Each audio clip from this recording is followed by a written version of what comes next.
프리랜서라면 5월에 반드시 신고해야 되는 게 하나 있어요. 바로 종소세 신고입니다. 3.3%만 냈다고 끝난 게 아니에요. 안 하면 벌금 나오고 건강보험료 폭탄 맞죠? 진짜 쉽게 설명해 드릴게요. 초등학생도 이해 가능합니다. 종소세는 사실 2배사 근연기 소득이 모두 종합소득입니다. 종합적으로 내는 소득세가 종소세예요. 그런데 직장인은 근로소득자예요. 회사가 연말정산으로 다 알아서 해줍니다. 그런데 프리랜서는 내가 직접 해야 됩니다. 1년간 번 총 수입에서 비용을 뺀 나머지 금액, 그 기준을 금액으로 세금을 내는 거예요. 프리랜서 분들은 일하실 때 3.3% 미리 떼고 받잖아요. 그건 선납이에요. 세무서에서 개인별로 수입이 생길 때마다 미리 뗍니다. 세금의 일부만 낸 거예요. 근로자분들이 회사에서 연말정산 해주듯이 프리랜서 분들은 스스로 매년 5월에 정산을 하는 게 프리랜서 종합소득세 신고입니다. 많이 냈으면 돌려받고 덜 냈으면 더 내야 합니다. 이런 조건이면 홈택스로 셀프 신고도 가능해요. 프리랜서로 한 가지 소득만 있는데 이 금액이 2,400만 원 미만일 경우, 종소세 신고 안내문상 모두 채움 대상자인 경우, 부양가족, 혼인세 공제 등 공제나 감면을 넣지 않아도 되는 경우, 그럼 홈택스에서 모두 채움 신고서로 신고 가능해요. 셀프로 전자신고하시면 1만 원 전자세액 공제도 받으실 수 있습니다. 셀프로 종합소득세 신고하는 게 누구나 다 가능한 건 아닙니다. 그렇죠. 혼자 하면 오히려 손해보시는 경우도 꽤 많아요. 셀프 신고하면 안 되는 사람 쉽게 알려드릴게요. 올해 프리랜서로 일했는데 중간에 회사를 다녀서 근로소득이 생겼다? 그럼 프리랜서 소득, 기타 소득, 근로소득이 같이 있는 분일 경우에 기타 소득을 포함할지 말지에 따라 세금 환급액이 달라질 수 있습니다. 네, 이렇게 두 가지 이상 소득 종류 금액이 발생한 경우에는 세무 전문가에게 상담받으시는 게 더 유리하실 수 있습니다.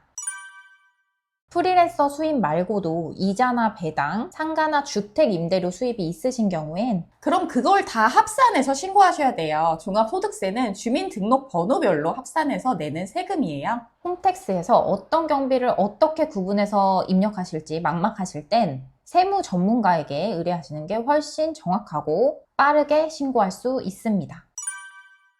월세, 대출이자, 부양가족, 혼인세액공제 다 넣고 싶어요. 이럴 경우에는 다 되는 게 아니에요. 주택 월세나 주택 관련 대출 이자는 근로자분들만 가능합니다. 프리랜서 분들은 공제하실 수 없습니다. 혼인세액 공제는요, 2024년도 종소세 신고 기준 2024년도에 혼인신고 하신 분들만 가능합니다. 초혼 재혼인지 여부는 상관없고요. 2026년까지 혼인신고만 하면 가능합니다.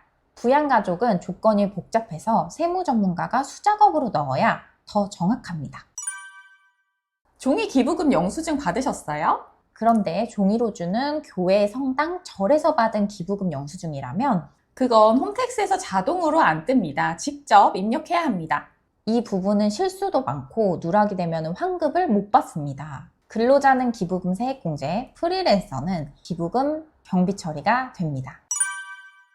작년에 업무용으로 카메라, 노트북, 음향 장비 사고 광고비 많이 쓰시고 업무용으로 교육 연수도 받으셨다고 하면 그런데 단순 경비율로 신고하면 실제 쓴 돈보다 훨씬 적게 공제될 수 있습니다.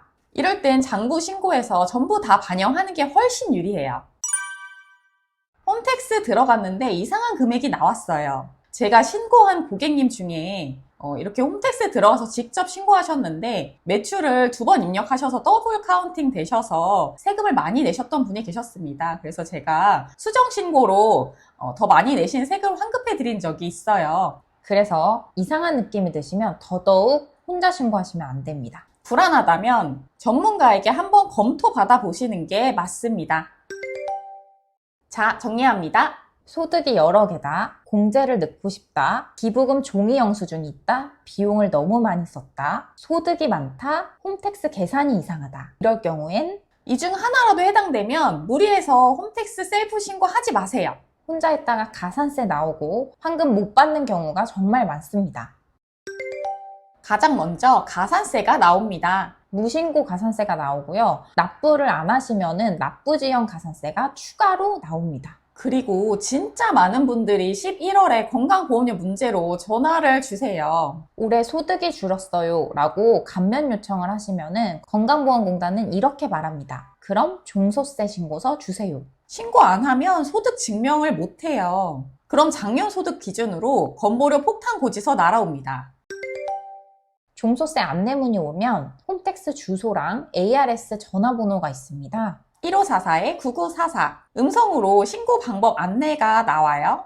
홈택스가 어려우시면 ARS로 시작하셔도 괜찮습니다.